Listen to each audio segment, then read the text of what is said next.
Daily news and analysis. We keep you informed and inspired. This is World Today. The Chinese foreign minister calls for more international support for the UN Charter.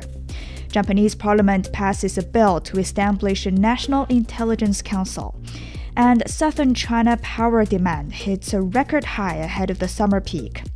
Hello and welcome to World Today, a news program with a different perspective. I'm Do Hongyu in Beijing. To listen to this episode again or to catch up on previous episodes, you can download our podcast by searching World Today. Our first story.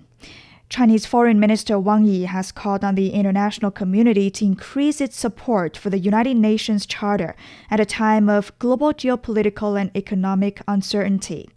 Wang made the remarks while presiding over a Security Council high-level meeting on strengthening the UN-centered international system. The Chinese Foreign Minister also outlined China's key role in upholding multilateralism. He said China has taken an active part in the UN cause as a permanent member of the Security Council. This year marks the 55th anniversary of the restoration of the lawful seat of China in the UN. For more, we're joined by Qin Qian, a lecturer of East China University of Political Science and Law.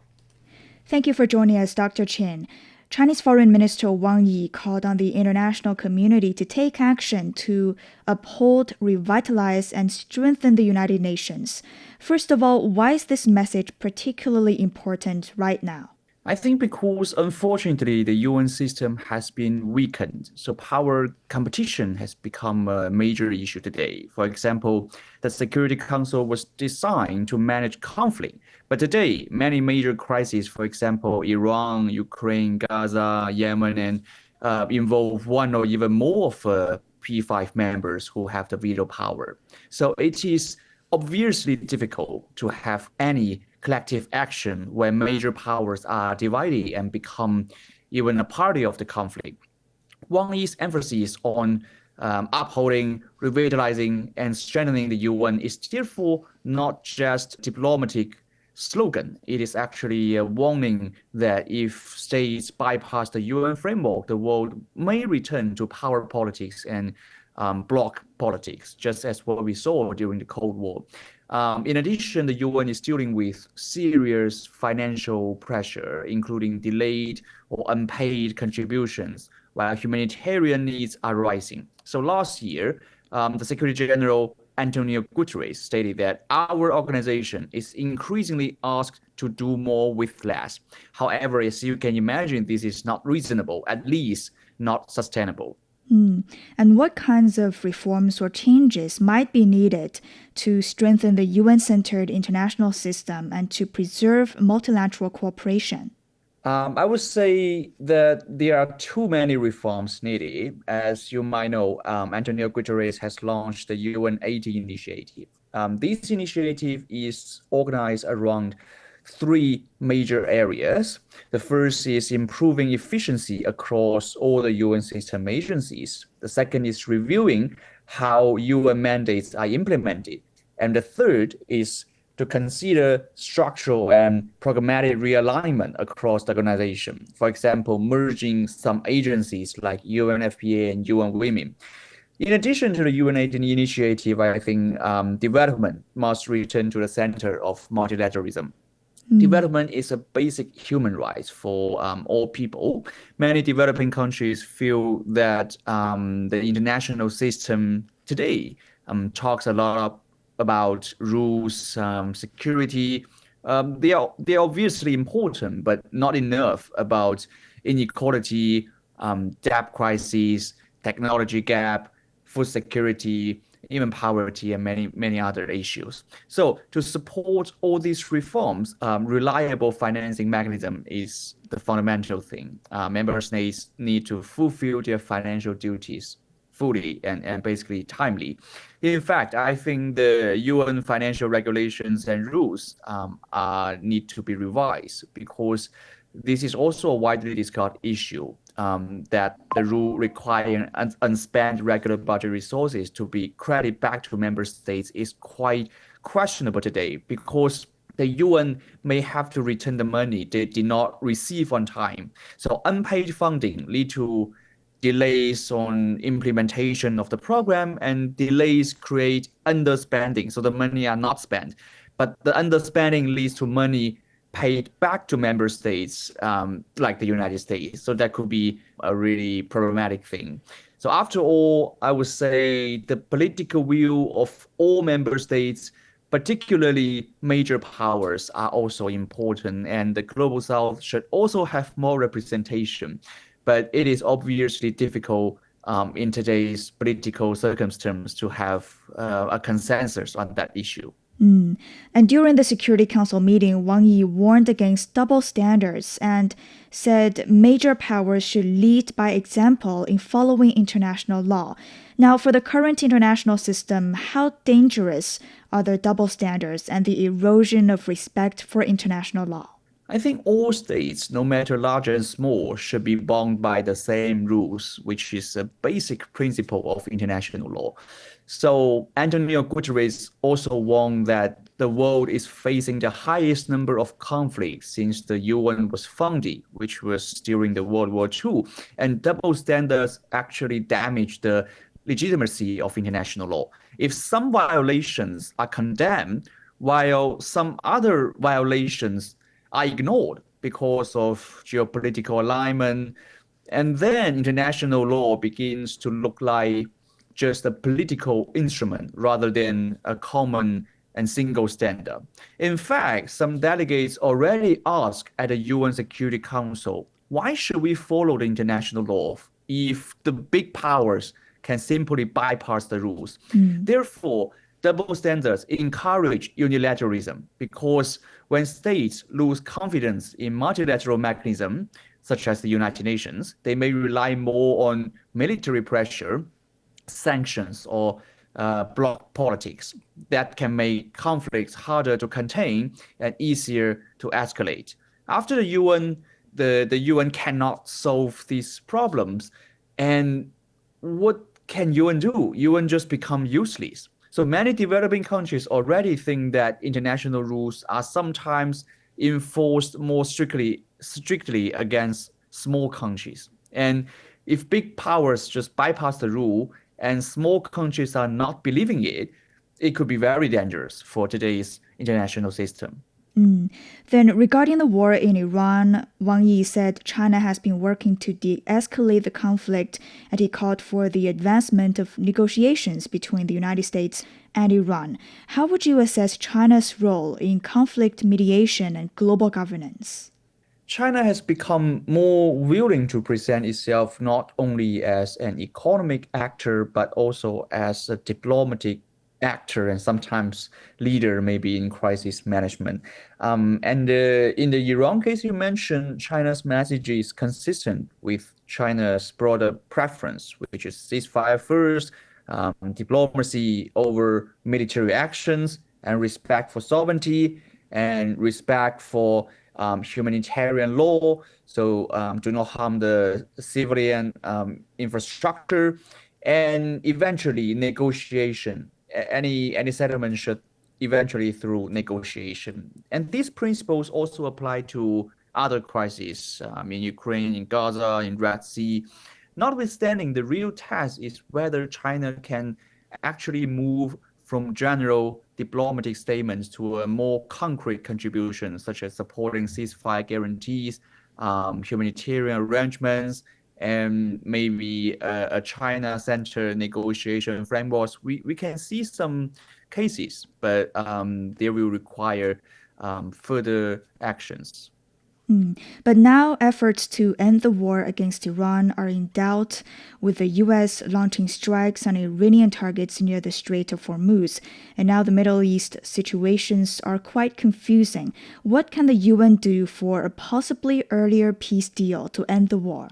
I think discussion itself is important. Even if Security Council members cannot reach a consensus or a resolution, regular meetings can still create pressure against escalation and keeps the parties' action at least under UN framework.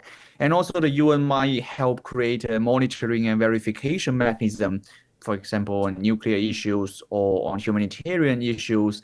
And the Strait of Hormuz is not only a regional issue, it actually affects energy prices, food security, shipping, and more. I talked to WFP representative last week. Actually, concerns are growing over the global food impact due to the crisis. And in this area, the UN and its agencies could support further discussion and humanitarian support. The Chinese foreign minister also emphasized the importance of enhancing the voice of developing countries and also small and medium-sized countries through reform, although it is difficult, as you said earlier. But how important is it for regional peace, especially in Africa? Because many of today's regional conflicts are linked to structural problems like poverty, food insecurity, or terrorism. And these problems cannot solve if global decision-making is dominated only by a few powerful countries. And we need local and regional actors who understand the roots of the conflict better than external powers.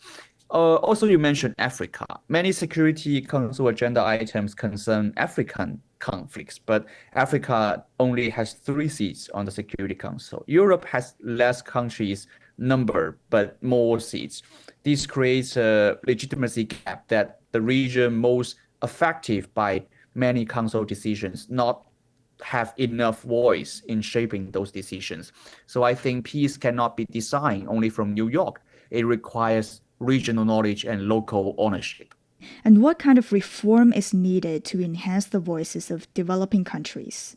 The General Assembly is the most universal body of the UN, where every country has one vote. So developing countries already have larger say in the UNGA. But in many important areas like peace and security, its political weight is still weak. So reform might strengthen the role of the General Assembly. Developing countries should also have a stronger voice in development governments. The development issue should be attached more importance in the UN system. Also, as we mentioned before, international financial system needs reform. Not only the UN, but many developing countries argue that their voice in global financial institutions like IMF and World Bank does not match their current population and economic importance. And the US is still the power and the only power who have the veto power in these 2 major institutions. Finally, as the Pact for the Future describes, Security Council reform should include steps to address the underrepresentation of developing countries. We see there are many groups today, such as G77 in China, SEEDS, which is small island developing states, African Union, and many other blocs. However, I must say, these reform could be very difficult in political situation. I don't think we can reform the Security Council regarding seats and veto power in the near future. But in general, we still can see the changes of the institution like GA, ECOSOC. So there's something to do. Thank you very much. That was Qin Qian, a lecturer of East China University of Political Science and Law. Coming up, Japanese Parliament passes a bill to establish a National Intelligence Council. This is World Today. Stay tuned. Welcome. I am Chu Zhang, Deputy Director at the Center for Middle Eastern Studies at Fudan University.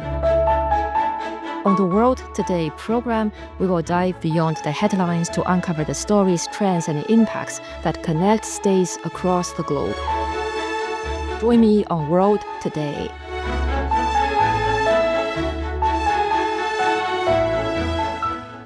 Welcome back. Japan has enacted a law to establish a National Intelligence Council, a move critics say could suppress voices calling for peace and opposing war. The council will oversee intelligence activities related to national security and terrorism, including foreign influence operations, and help formulate related policies. The legislation comes as Japanese Prime Minister Sanae Takaichi aims to centralize and strengthen the country's intelligence capabilities. It has sparked widespread concern and repeated protests across the country. For more, my colleague Song Rixin spoke with Rong Yin, chair professor at the School of International Studies at Sichuan University. Dr. Rong, Japan has already taken a number of significant steps in recent years, including revisions to its security and defense policies. In your view, does this latest move represent a more fundamental shift in Japan's post-war security posture? Well, it is true. I think we have seen in recent years, particularly when Takaichi took office, Japan has made accelerated pace towards militarization, particularly in terms of security policy reforms. The intelligence bill that has been just enacted has been the biggest and the most significant reforms of Japan's intelligence sector since World War II. So it definitely represents a major shift together with other major security policy transformations, which I think raise many questions. But most importantly, I think the direction and the consequences of Japan's development in the future. The concerns are very much, I think, real. The risks are very much significant, not only for Japan as for Japanese themselves, but also, I think, for the region and the world at large. Right. Many observers are now closely watching the implications of this new intelligence architecture. What do you see as the most immediate domestic and regional risks? I think the most immediate risks for Japan's society or domestically is the role that National Intelligence Agency or that the reforms of national intelligence sector will bring to Japan.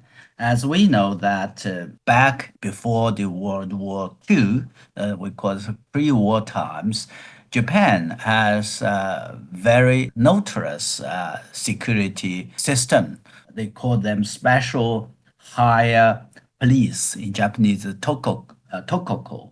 And that secret police institution had played a very important role, not only in monitoring, in manipulating the public opinions of Japan so as to prepare the ground for Japan's war aggression against other countries, in its neighbors in particular. But also very much, I think, suppress the Japan's society, particularly those anti-war developed movement. And that remains a very vivid example. And that's why the Japanese society as a whole are very much concerned about development.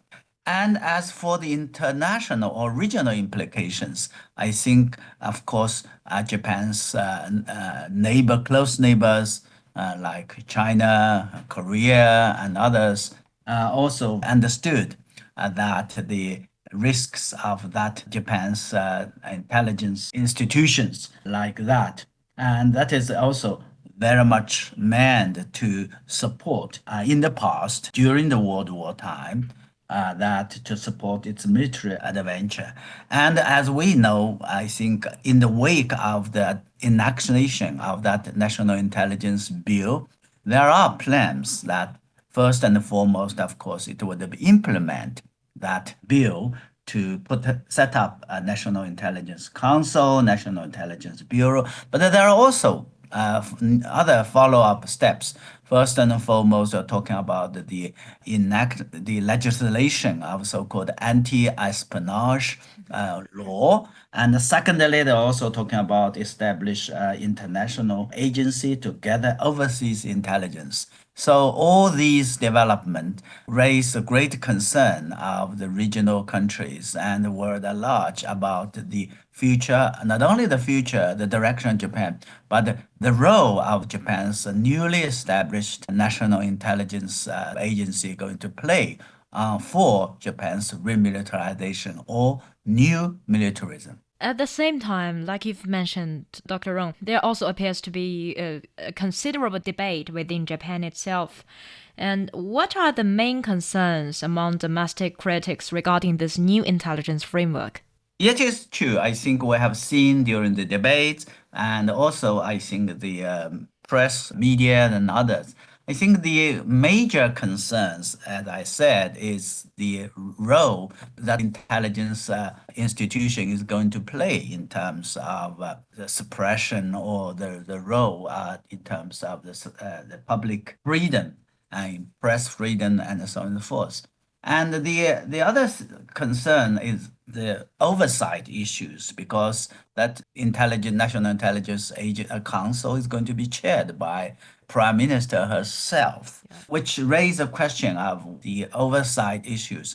As we have seen that, well, most recently there are some reports that during the elections of the LDP leadership, there were alleged reports that the Prime Minister Takaichi's team has been linked to the online smearing campaign against her rivalry within the LDP. So, given such an unsort of limited power to Prime Minister, and what the role of that intelligence institution is going to play for Japan's politics. This is also very, and of course, the international and regional countries has always have concern about the Japan's sort of collecting or gathering intelligence overseas, and the role is going to play in terms of pushing for the militarization of Japan. You bring us to the regional dimension. Philippine President Marcos Jr. is currently visiting Japan. From your point of view, what is the Philippines primarily seeking from Tokyo in terms of security and strategic cooperation? Well, I think Japan, we have seen over the past decade, and in particular, I think recent years, the relationship between Japan and the Philippines has been growing, particularly, I think, in terms of defense and the security field. We have most recently seen Japan for the first time send its self-defense forces to participate in military exercises in Philippines. And for this ongoing visit, I mean, there are reports that first and foremost, they're going to upgrade the relationship to a comprehensive strategic partnership. But the focus, as far as I can see, remains on security.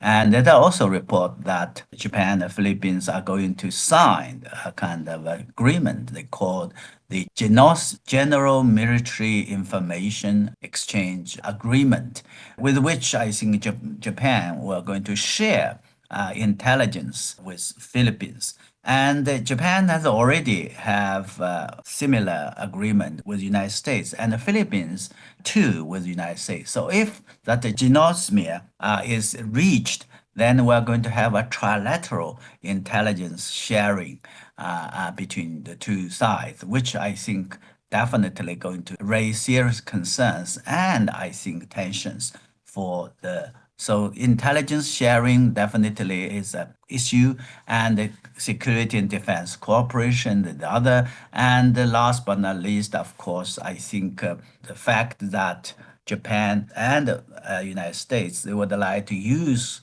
the Philippines territory to intervene possible eventualities related to Taiwan is also a very big concern for China, and it will raise the tension in the region as well. If this intelligence sharing between the Philippines and Japan deepens under this new framework, besides Taiwan, like you've said before, what implications could that have for regional stability and the broader security balance in East Asia? The GSOMIA, the General Security of Military Information Agreement that they're going to be signed, that will raise, I think, will undermine the strategic stability of the region and raise, I think, will constitute to some extent, I think, the interfering of China's internal affairs, sovereignty, and particularly on the question of Taiwan. It all depends on how the provisions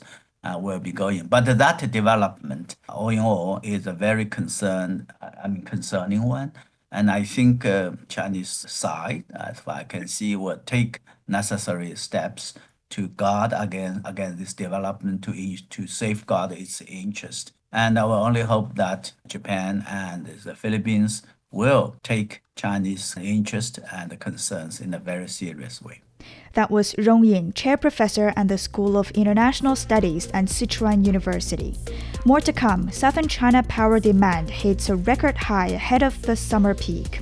You're listening to World Today. We'll be back after a short break.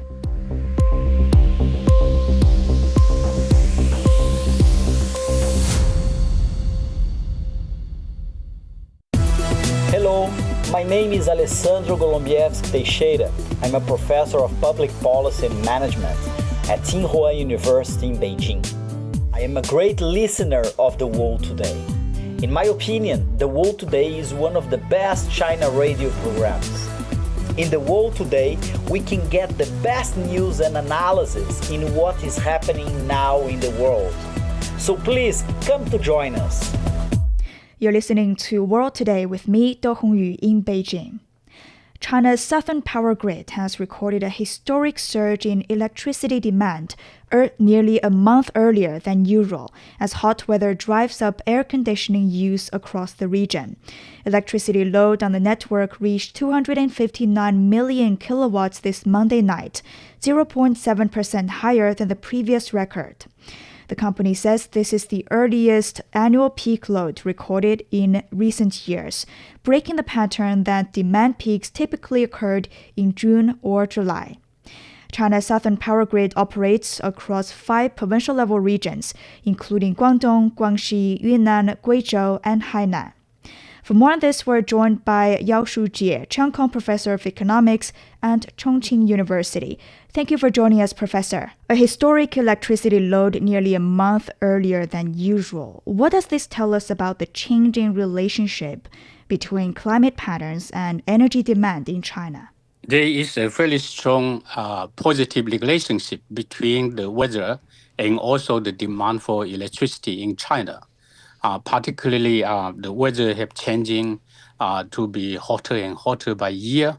It's certainly a very clear climate change. Fortunately, China have developed a very powerful electricity generation, which is not only very diversified, but also have a huge capacity to meet these kinds of demand.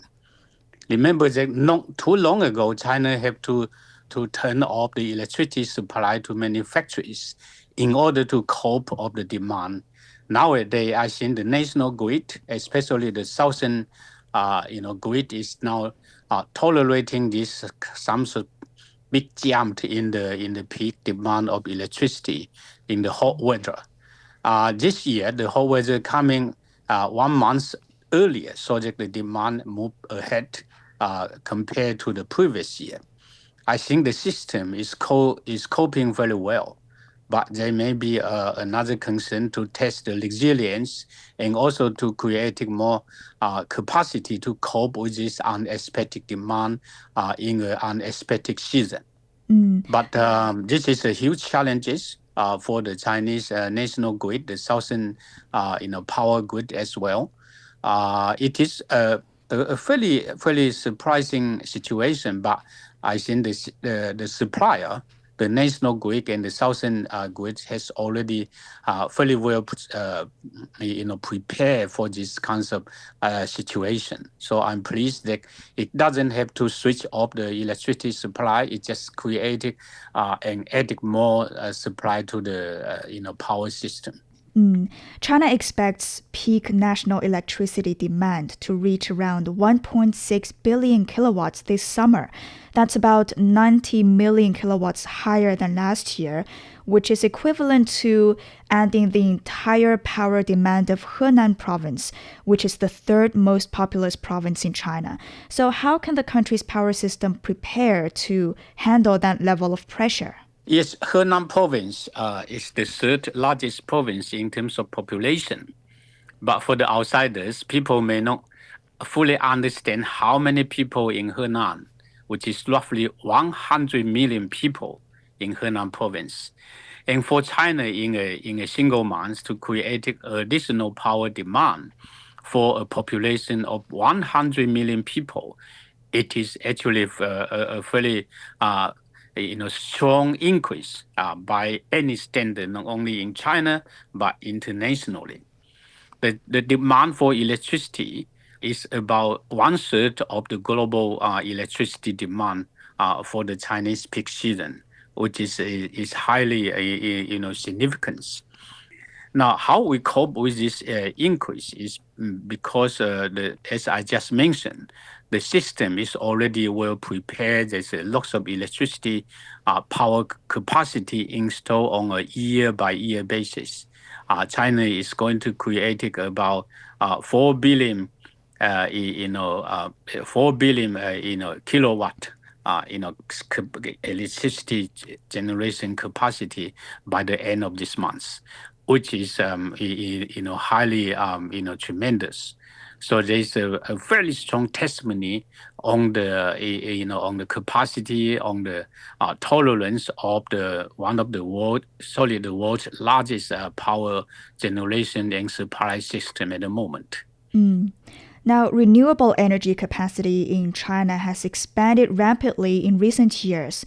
To what extent can solar, wind, and hydropower help stabilize supply during the summer peak season? Traditionally, China's power generation heavily depends on fossil fuel and coal. And today, I think the percentage of electricity supply provided by the renewable energy, as you mentioned, the solar power, wind power, and hydroelectric, has increased to about 1/3 of the national total electricity generation. This is a remarkable progress.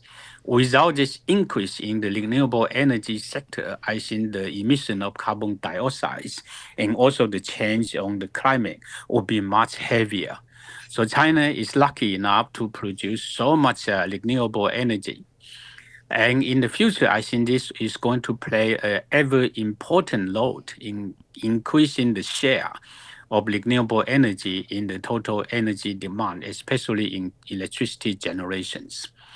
How we can save energy efficiency is probably to distribute the demand of electricity more evenly during the day, so that not the peak to have a fairly high pressure on the national grid and the southern power grid. This is probably the most difficult challenges at the moment. Right. And the early heat wave has once again raised concerns about climate change. How should policymakers balance their short-term energy security with long-term decarbonization goals? Yeah, there are a number of measures that the Chinese government at different levels have been doing their best to prepare to meet the strong demand, but also make sure that the climate issue is well addressed. As I just mentioned, one of the key issues is the increased use of renewable energy that we just mentioned. China have a vast territory in the northeast part of the country, which can already generate a huge amount of electricity to save a lot of coal burning electricity generation capacity. The other is the utilization of electricity to prevent the wastage. So China developed the so-called high power transmission, high voltage transmission for long distances, which significantly reduce the electricity loss for electricity generation to the electricity demanding point of over many thousand kilometers without too much loss of electricity. This is another breakthrough in terms of the technology. The third is to raise the awareness of the people, not only the enterprises, but also the consumers, that they need to save energy as much as possible, so that there won't be too much demand for the national and regional grid, and not too much demand for fossil fuel, so that we can reduce the demand. And the fourth measure is probably to plant more trees, to reserve more green area, so that the carbon capture capability could be increased by the years or even by months. So the plantation of trees in Northeast China and other parts of the country has already played a very important role in this process. Okay. By the way, I think this is only the process of effort, and there are much more to be done. Thank you very much. That was Yao Shujie, Chiang Kong Professor of Economics at Chongqing University. This is World Today. We'll be back.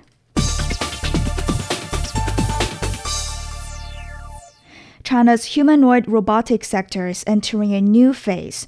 Unitree Robotics is set for a key IPO review on Shanghai Star Market in June, aiming to raise more than 4.2 billion yuan.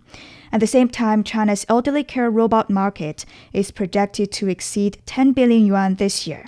As capital, AI, and demographics converge, are humanoid robots moving from futuristic demos to real-world applications? Could China become a global leader in humanoid robots? For more on this, my colleague Zhao Yang spoke with Li Luan, Assistant Professor of Economics at Peking University. So, Professor Li Luan, first of all, what makes Unitree's IPO important beyond just another tech listing? Yeah, so I think this is a clear signal that humanoid robot is not just something that exists in laboratories. It's actually something that's being actually investable by global investors. So as we know, Unitree's Start Market IPO review is scheduled for June 1st, and the company plans to raise 4.2 billion yuan.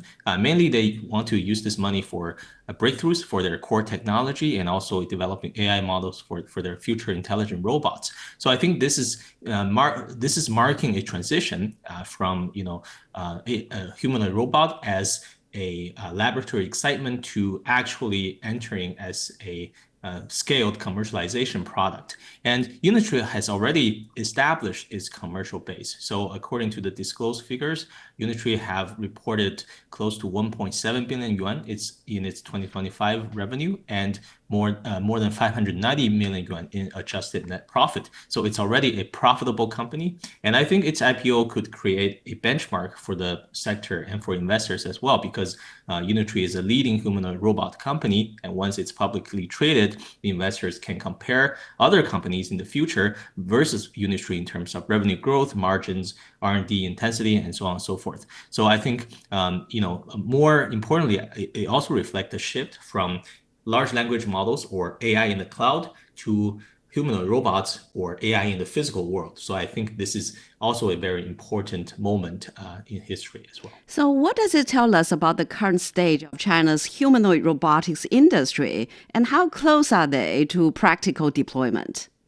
Yeah, so the industry, I think, is entering what I call the value validation stage. So the companies have already proven that robots can walk, can dance, and can perform all of these tasks, but they have yet to prove that they can further reduce the cost and improve the safety in these repeatable business scenarios or household scenarios. So I think establishing the near-term applications in structured environments such as factories, warehouses, laboratories, elderly care institutions, and so on and so forth, is very important for the company to experiment and also learn from these applications. So overall, I don't think the bottleneck is in hardware, because China is already very strong in the motors and batteries and so on and so forth. But I think in terms of real-time perception, so how fast can the robots react in real-time scenarios and how reliable they are is the next challenge, faced by these companies. Indeed. And China accounted for 85% of global humanoid robot shipments in 2025. So do you think this sector is following the same global expansion path as China's new energy vehicle industry? Yeah, I think there are a lot of similarities between the two sectors. So, for example, humanoid robots is also heavily depending on batteries, sensors, motors, and software, for example. So a lot of these past experiences can give the robotic companies an advantage or a boost. And China already have a very large production base. So China has shipped about 14,000 humanoid robots in 2025, and which is close to 85% of global shipments. And finally, I think the policy support, the industrial policy, we have seen that from the central government to also the financial institutions, the financial regulators, every institution is giving full support to the development of this humanoid robot industry. I think this is echoing or very similar to what we have in terms of the industrial policy for EV. But I mean, in terms of export, maybe we'll see slower growth than EVs because cars. Everyone is driving a car right now, but not everyone is requiring or demanding a robot. So I think in the first stage, robots is probably going to enter these public workplaces like hospitals and factories first, and there could be more local regulations than EVs in the future. So we have to look with a precautious eye in terms of the export. And one of the most talked about applications is elderly care. So, Li Lun, what task can robots do in elderly care over the next 3 to 5 years, do you think? Yeah, so I think in terms of assistance, monitoring, and providing emotional and physical companionship, I think robots can definitely do in the next 3 to 5 years. For example, to help the patients and doctors deliver items between different floors in the hospital, or conduct these patrols in different rooms and check if the patients have any everything is normal, or if he can the robots can detect if a patient falls or if a patient leaves the bed without any supervision. So I think these are the basically the patrolling and monitoring function is one of the necessary and also very easy to realize function for robots. And I think in terms of emotional and rehabilitation support is also another practical area. So for example, robots, the external skeletons, even though it's not a full robot, it can help people stand up. Robots in the future can provide, for example, massage or help people to guide their, rehabilitation and emotional needs in the future as well. So I think the gap or, what needs to be improved is still in the intimate caregiving. For example, helping people bathing or helping people to go to the toilet, or dealing with patients who require high reliability and also high safety. I think these demonstrations or applications still need to have we still need to have a little time for those applications as well. And Li Lun, so where does China stand currently in the global race for humanoid robot development, do you think? Yeah, so we usually, when we talk about these cutting edge technologies like AI, we always say, the US is leading in the technology, but China is leading in applications. I think for humanoid robots, China is this is the exception, that China is both leading in technology and also leading in application and production. So we already, by volume, is the largest industrial robot manufacturer, as I mentioned. So we, are producing more than 85% of the robots, and we also have a large industrial robot base.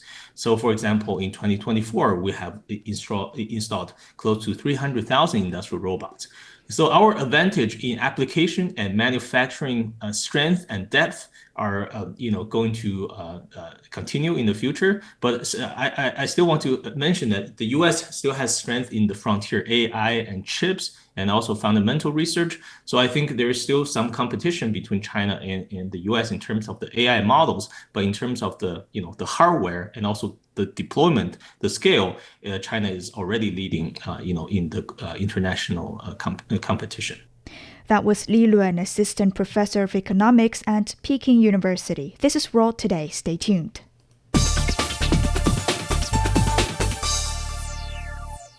NASA has unveiled its moon base initiative, outlining plans to establish a sustained human presence near the moon's south pole. The agency says it'll develop the moon base in 3 phases. Missions include robotics exploration, deployment of early habitation systems, and establishing a sustained human presence on the moon. NASA said the moon base will serve as a hub for science, technology demonstrations, and exploration, and foster an emerging lunar economy. For more, we're joined by Zhang Fan, Associate Professor of Astronomy with Beijing Normal University. Thank you for joining us, Professor Zhang. Hello. First of all, how different is this moon base plan from previous lunar ambitions during the Apollo era? Compared to Apollo, this is a completely different thing. Back then, the Soviet Union was leading in space exploration and a whole host of other technologies. So the Americans were really just doing this for sort of the bragging rights, so give themselves confidence. So this is a whole nation effort, whatever the cost, and there's no use to it. It's just planting a flag up there at all cost. But now they're thinking more sort of utilizing, having a permanent presence on the moon. This hasn't always been the case. They were looking at Mars with more interest recently, and the moon, they were viewing the moon as more of a sort of intermediate way station. So they were considering putting a space station around the moon as a refueling station for further journeys to Mars.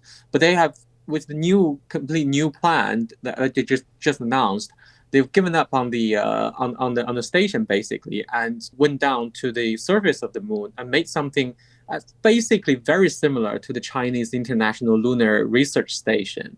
Then we want to know, why does NASA select the lunar South Pole as the target region?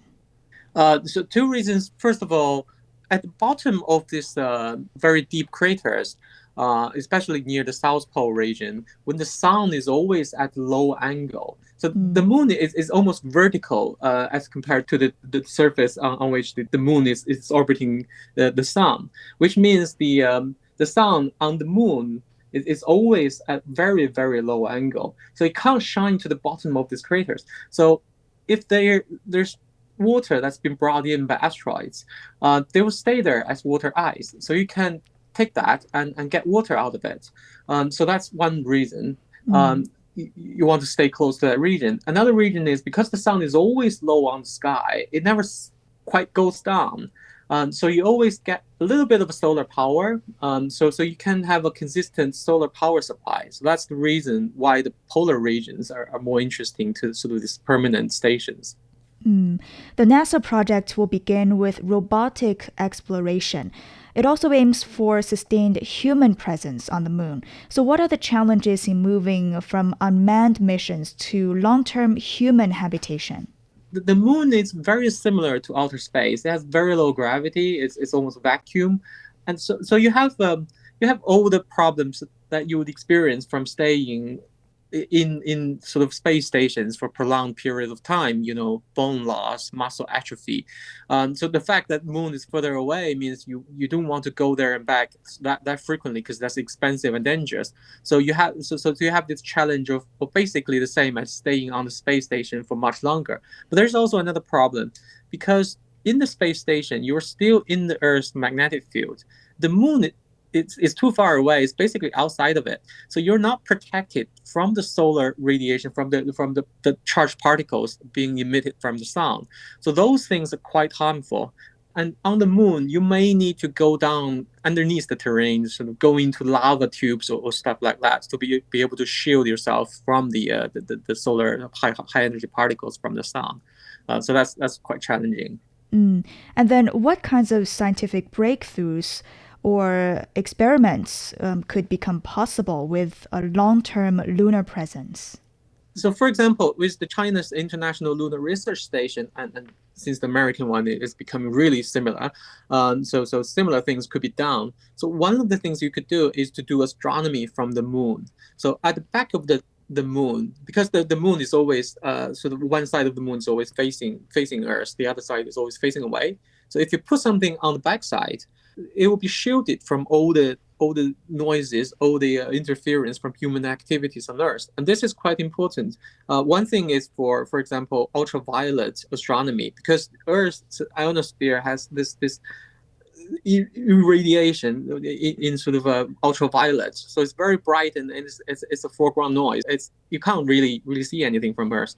But if you're at the back of the moon, or even on the front of the moon, pointing away from Earth, you will be able to see a lot better. And also for very long wavelengths, radio astronomy, by going to the back of the moon, you get rid of all the human sort of long wave interference from and also from Earth's ionosphere as well.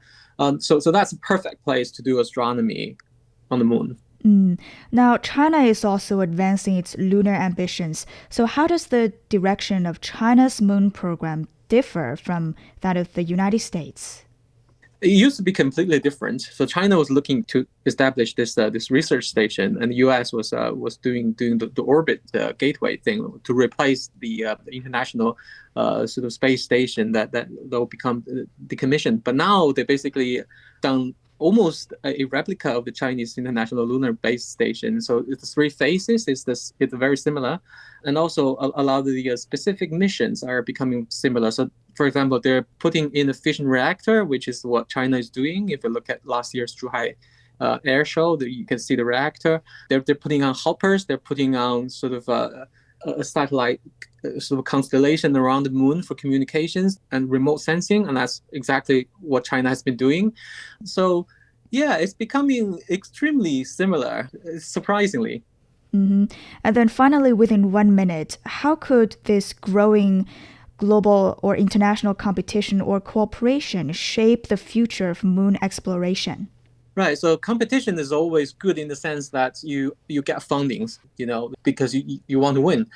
But in the end, cooperation is quite necessary because it's far away, it's dangerous, and the only other people you can rely on are actually your competitors.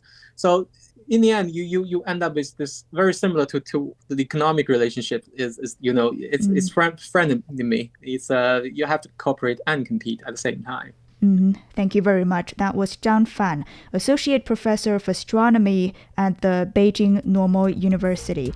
And that's all the time for this edition of World Today. A quick recap of today's headlines. The Chinese Foreign Minister has called for more international support for the UN Charter. Japanese Parliament has passed a bill to establish a National Intelligence Council. And Southern China power demand has hit a record high ahead of the summer peak. To listen to this episode again or to catch up on previous episodes, you can download our podcast by searching for World Today. For further discussion, you can follow us on X and CGTN Radio. I'm Do Hongyu in Beijing. Thank you so much for listening. Bye for now.